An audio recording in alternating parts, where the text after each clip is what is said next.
Bendiciones y bienvenidos a su canal Fácil y Sencillo.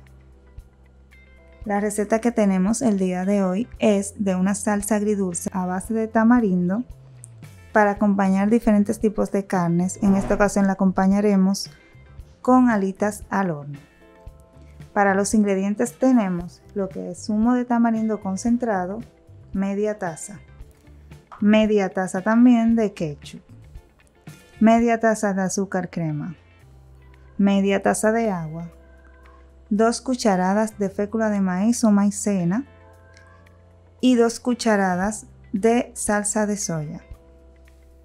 Para la receta de las alitas, utilicé 2 paquetes de alitas y las corté en 3 piezas desechando el pico.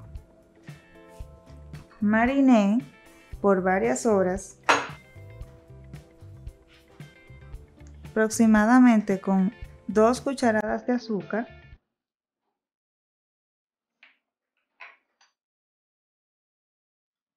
una cucharadita de sal,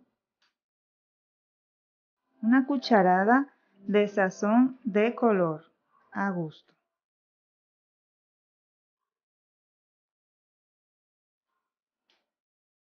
una cucharada de vinagre,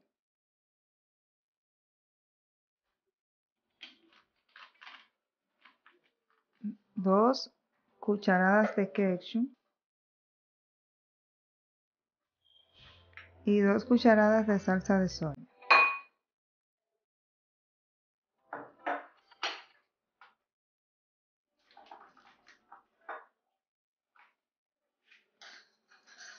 Mezclamos, marinamos las alitas con la mezcla del sazón anterior y mezclamos y reservamos en la nevera por varias horas o el día anterior.